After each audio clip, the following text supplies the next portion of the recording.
dan korban Nopriansah Yosua Huta Barat dengan menggunakan kaos warna putih, celana jeans panjang dan menggunakan masker berwarna hitam tiba di rumah Saguling. Bahwa terdakwa Ricky Rijal Wibowo juga sudah datang bersama dengan rombongan baru terlihat kemunculannya masuk ke rumah Saguling menggunakan kaos warna hitam sekira pukul 15.35 WIB waktu CCTV. Bahwa sesuai fakta persidangan berdasarkan keterangan Richard Eliezer, ahli digital forensik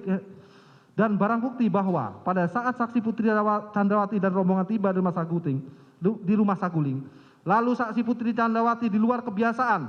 ada meminta kepada saksi Richard Eliezer Pudeng Lumiu untuk mengamankan senjata api jenis Tower Up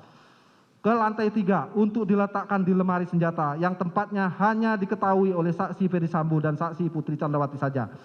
dan menjadi petunjuk kuat bahwa pengamanan senjata api tersebut sebagai bagian tak terpisahkan dari rencana pembunuhan guna meminimalisir perlawanan dari korban Nopriansah Yosua Huta Barat yang dapat menjangkau senjata api jenis Steyr AUK tersebut apabila tidak diamankan. Bahwa sesuai fakta persidangan berdasarkan keterangan saksi Putri Candrawati, Richard,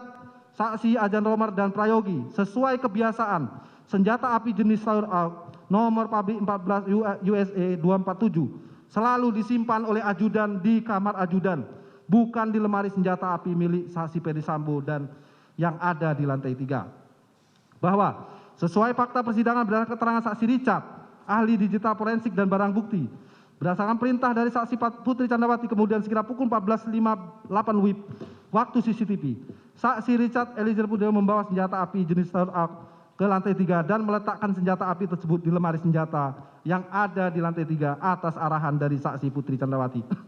Bahwa sesuai fakta persidangan tidak ada tindakan saksi Putri Candrawati meminta saksi Richard Eliezer Pudeng Lumiu untuk mengamankan senjata api dinas jenis HS milik korban Nopriansah Yosua Huta Barat ke dalam lemari senjata yang ada di lantai 3. Menjadi petunjuk kuat adanya kehendak dan rencana bahwa senjata api yang akan digunakan untuk mendukung skenario tembak-menembak di rumah dinas Duren 3 nomor 46 yang disusun oleh saksi Ferdi Sambo.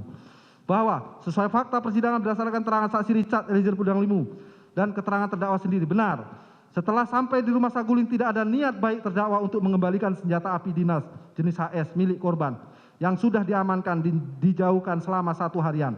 dari korban Nopriansah Yosua Huta Barat, sehingga peran fisik terdakwa tidak mengembalikan senjata api jenis HS nomor seri H23301 milik korban di dalam dashboard mobil Lexus menjadi petunjuk kuat adanya kehendak dan rencana terdakwa terhadap senjata api jenis HS akan digunakan dan sudah dipersiapkan untuk mendukung skenario tembak-menembak di rumah dinas Duren 3 yang disusun oleh saksi Ferdi Sambo dan juga sebagai rencana agar korban tidak pergi kemana-mana dan selalu berada di dalam pengawasan fisik terdakwa. Bahwa sesuai fakta persidangan berdasarkan keterangan saksi Putri Candrawati, saksi Kuat Ma'ruf, Susi Richard dan terdakwa Ricky Rijal Wibowo serta ahli digital forensik dan barang bukti, sekira pukul 14.57.45 WIB waktu CCTV pada saat saksi Putri Candrawati tiba di Saguling dan hendak naik ke lantai 3 pada saat sedang berada di depan lift, saksi Putri Candrawati ada memanggil saksi Kuat Ma'ruf dengan menggunakan gerakan tangan dengan maksud untuk mengajak saksi Kuat Ma'ruf naik ke lantai 3. Bahwa sesuai fakta persidangan berdasarkan keterangan saksi Putri Candrawati, Kuat Ma'ruf, saksi Richard, terdakwa Ricky Rijal Wibowo, ahli digital forensik, yang menerangkan barang bukti rekaman bahwa sekira pukul 15.00 17 WIB waktu CCTV, saksi Kuat Ma'ruf masuk ke dalam lift bersama saksi Putri Candrawati naik ke lantai 3, di mana lantai 3 adalah area privat keluarga inti dan ajudan serta RT hanya akan naik ke lantai 3 jika dalam keadaan mendesak, penting atau adanya perintah khusus atau segera yang harus dikerjakan oleh ajudan atau RT. Bahwa sesuai fakta persidangan berdasarkan keterangan saksi Kuat Ma'ruf, ia turun dari lantai 3 melalui pintu belakang menuju ke tangga arah dapur dan sesuai dengan keterangan saksi Putri Candrawati yang dapat mengakses fingerprint pintu tangga 3 ke arah dapur adalah hanya saksi Ferdi Sambo dan saksi Putri Candrawati. Sehingga hal ini menunjukkan fakta bahwa di lantai 3 tersebut telah ada pertemuan dan komunikasi antara saksi Kuat Ma'ruf, saksi Putri Candrawati dan saksi Ferdi Sambo di lantai 3 yang terjadi minimal 3 menit.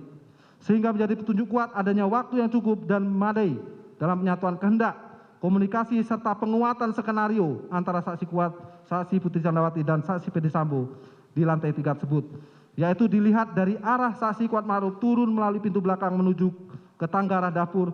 yang menggunakan fingerprint yang hanya bisa diakses oleh saksi Ferdi Sambo dan Putri Chandrawati saja.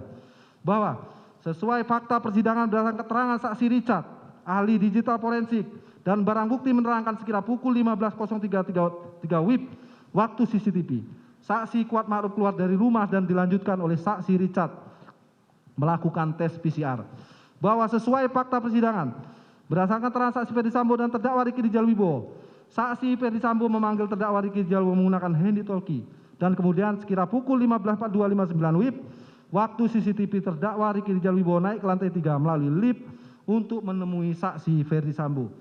Bahwa sesuai fakta di persidangan berdasarkan keterangan saksi Ferdi Sambo dan terdakwa Ricky Rijal Wibowo, setelah terdakwa Ricky Rijal Wibowo bertemu dengan saksi Ferdi Sambo, lalu saksi Ferdi Sambo bertanya kepada terdakwa Ricky Rijal Wibowo dengan mengatakan, "Ada apa di Menggelang?" Lalu dijawab oleh terdakwa, "Tidak tahu, Pak." Kemudian saksi Ferdi Sambo berkata lagi, "Ibu sudah dilecehkan oleh Yosua." Selanjutnya saksi Ferdi Sambo meminta kepada terdakwa Ricky Rijal dengan berkata, "Kamu berani nggak tembak dia, Yosua?" Kemudian dijawab oleh terdakwa Ricky Rijal Wibowo, "Tidak berani, Pak, karena saya nggak kuat mentalnya, Pak." Kemudian saksi Ferdi Sambo mengatakan kepada terdakwa Ricky Rijal Wibowo, "Tidak apa-apa, tapi kalau dia Yosua melawan, kamu backup saya di Duren 3. Dan perkataan saksi Ferdi Sambo tersebut tidak pernah dibantah atau ditolak oleh terdakwa Ricky Rijal Wibowo sebagaimana perintah sebelumnya, yaitu perintah untuk menembak. Setelah itu saksi Ferdi Sambo meminta kepada terdakwa untuk memanggil saksi Richard naik ke lantai 3. Bahwa dihubungkan dengan teori alat yang akan digunakan, yaitu permintaan menembak korban Nopriansah Yosua Huta Barat dengan senjata api, menjadi dasar yang kuat adanya willen and witten pada diri terdakwa, yaitu terdakwa sudah sepatutnya mengetahui dan dapat membayangkan bahwa perintah menembak adalah suatu perintah yang dapat membahayakan jiwa orang lain, yaitu jiwa korban Nopriansah Yosua Huta Barat. Sehingga tidak adanya sikap membantah permintaan saksi Ferdi Sambo untuk membackup dan mencegah kemungkinan-kemungkinan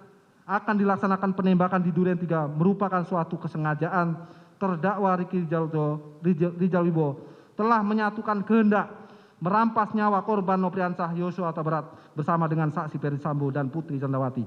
Hal mana sesuai dengan pendapat SR Santuri dalam bukunya Tindak Pidana di KUHP berikut uraiannya halaman 338 yang pada pokoknya menerangkan,